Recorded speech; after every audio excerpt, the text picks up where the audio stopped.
Top quality और consistent performance के लिए सिर्फ सिल्वर पंप नाम याद रखना। ಇನ್ನು ಅರಬ್ಬಿ ಸಮುದ್ರದಲ್ಲಿ ವಾಯುಭಾರ ಕುಸಿತದ ಎಫೆಕ್ಟ್ ಜೋರಾಗಿದೆ. ಇದರಿಂದಾಗಿನೇ ಬೆಂಗಳೂರಿನಲ್ಲಿ ಇನ್ನು 3 ದಿನ ಭಾರೀ ಮಳೆ ಇರುತ್ತೆ. ಬೆಂಗಳೂರಿನಲ್ಲಿ 2 ದಿನ ಯೆಲ್ಲೋ ಅಲರ್ಟ್ ಕೂಡ ಘೋಷಣೆಯಾಗಿದೆ. ಈಗಾಗಲೇ ಬೆಂಗಳೂರಿನ ಪರಿಸ್ಥಿತಿಗಳು ಬೇರೆ ಬೇರೆ ಭಾಗದಲ್ಲಿ ಯಾವ ರೀತಿಯಾಗಿದೆ ಅನ್ನೋದನ್ನ ನಮ್ಮ ಪ್ರತಿನಿಧಿಗಳು ನಿಮ್ಮ ಮುಂದೆ ಇಟ್ಟಿದ್ರು. ಇದೀಗ ಮತ್ತೆರಡು ದಿನ ಯೆಲ್ಲೋ ಅಲರ್ಟ್ ಇರುತ್ತೆ, 3 ದಿನ ಭಾರೀ ಮಳೆ ಇರುತ್ತೆ ಅನ್ನೋದಾಗಿ ಗೊತ್ತಾಗ್ತಾ ಇದೆ. ಅರಬ್ಬಿ ಸಮುದ್ರದಲ್ಲಿ ವಾಯುಭಾರ ಕುಸಿತದ ಎಫೆಕ್ಟ್ ಇದು. ಬೆಂಗಳೂರು ಸೇರಿದಂತೆ ರಾಜ್ಯದ ಬೇರೆ ಬೇರೆ ಭಾಗಗಳಲ್ಲಿ ಇದೇ ರೀತಿಯಾಗಿ ಮಳೆಯಾಗುತ್ತೆ. ಹಾಗೆ ಅಲ್ಲಿ ಜಿಲ್ಲೆಗಳ ಸ್ಥಿತಿಗತಿಗೆ ಸಂಬಂಧಪಟ್ಟ ಹಾಗೆ ಅಲರ್ಟ್ ಅನ್ನ ಕೂಡ ಕೊಡಲಾಗಿದೆ.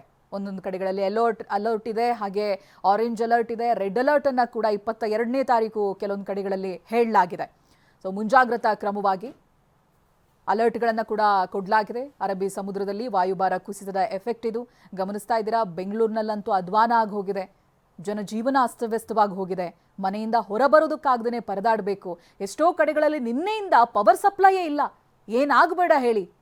ಅದರಲ್ಲಿ ಪ್ರಮುಖವಾಗಿ ನಮ್ಮ ಕಣ್ಣಿಗೆ ರಾಚೋದು ಸಾಯಿ ಲೇಔಟ್. ಪ್ರತಿ ವರ್ಷ ಮಳೆ ಬಂದಾಗಲೂ ಇಂಥದ್ದೇ ಸಮಸ್ಯೆಯನ್ನು ಅನುಭವಿಸ್ತಾರೆ ಸಾಯಿ ಲೇಔಟ್ನ ಜನ. ಅರ್ಧಕ್ಕರ್ಧ ಕಾಂಪೌಂಡ್ ಮುಳುಗಿದೆ, ಮನೆಗಳು ಮುಳುಗಿದೆ. ಒಂದು ವಾರ ರಾಜ್ಯದಲ್ಲಿ ಭಾರೀ ಮಳೆಯಾಗುವಂತ ಸಾಧ್ಯತೆ ಇದೆ. ಕರಾವಳಿಯಲ್ಲಿ ಇವತ್ತಿನಿಂದ 3 ದಿನ ಆರೆಂಜ್ ಅಲರ್ಟ್ ಇದೆ. ದಕ್ಷಿಣ ಕನ್ನಡ, ಉಡುಪಿ ಹಾಗೆ ಉತ್ತರ ಕನ್ನಡ, ಬಾಗಲಕೋಟೆ, ಬೆಳಗಾವಿ, ಧಾರವಾಡ, ಹಾವೇರಿ, ಬಳ್ಳಾರಿ, ಹಾಸನ, ಕೊಡಗು, ಶಿವಮೊಗ್ಗ ಹಾಗೆ ಉತ್ತರ ಮತ್ತೆ ದಕ್ಷಿಣ ಒಳನಾಡಿನಲ್ಲಿ 3 ದಿನ ಆರೆಂಜ್ ಅಲರ್ಟ್ ಇರುತ್ತೆ. ಚಿಕ್ಕಮಗಳೂರು ಜಿಲ್ಲೆಯಲ್ಲಿ ರೆಡ್ ಅಲರ್ಟ್ ಘೋಷಣೆ ಮಾಡಲಾಗಿದೆ. ಆಗಲೇ ಹೇಳಿದಾಗೆ ಅಲ್ಲಿಯ ಜಿಲ್ಲೆಗಳ ಸ್ಥಿತಿಗತಿಗೆ ಅನುಗುಣವಾಗಿ ರೆಡ್ ಅಲರ್ಟ್ ಅನ್ನ ಘೋಷಣೆ ಮಾಡಿದ್ದಾರೆ. ನಾನು ಮುಂದಿನ 5 ದಿನಗಳವರೆಗೆ ಕರ್ನಾಟಕ ರಾಜ್ಯದ ಹವಾಮಾನ ಮುನ್ಸೂಚನೆಯನ್ನು ಸಂಕ್ಷಿಪ್ತವಾಗಿ ವಿವರಿಸುತ್ತೇನೆ. ಎಂದು ಕರ್ನಾಟಕ ರಾಜ್ಯಾದ್ಯಂತ ಎಲ್ಲ ಜಿಲ್ಲೆಗಳಲ್ಲಿ ವ್ಯಾಪಕವಾಗಿ ಮಳೆಯಾಗಿದ್ದು, ದಿಢೀರನೆ ಎಲ್ಲ ಜಿಲ್ಲೆಗಳಲ್ಲಿ ಗರಿಷ್ಠ ಉಷ್ಣಾಂಶ ಇಳಿಕೆಯಾದದ್ದು ಕಂಡುಬಂದಿದೆ.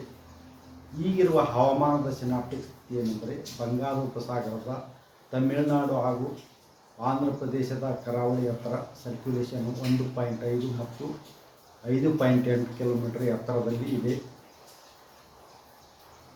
ಅರಬ್ಬಿ ಸಮುದ್ರದ ಕರ್ನಾಟಕದ ಕರಾವಳಿ ಹತ್ತಿರ ಮೇ 22ರಂದು ವಾಯುಭಾರ ಕುಸಿತವಾಗುವ ಹೆಚ್ಚಿನ ಸಾಧ್ಯತೆ ಇದೆ.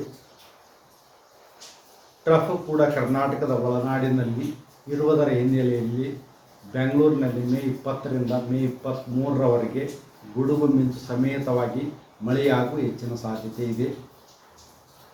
ಕರ್ನಾಟಕ ರಾಜ್ಯಾದ್ಯಂತ ಎಲ್ಲ ಜಿಲ್ಲೆಗಳಲ್ಲಿ ಮೇ 20ರಿಂದ ಮೇ 24ರವರೆಗೆ ವ್ಯಾಪಕವಾಗಿ ಗುಡುಗು ಮಿಂಚು ಸಮೇತವಾಗಿ ಮಳೆಯಾಗುವ ಹೆಚ್ಚಿನ ಸಾಧ್ಯತೆ ಇದೆ.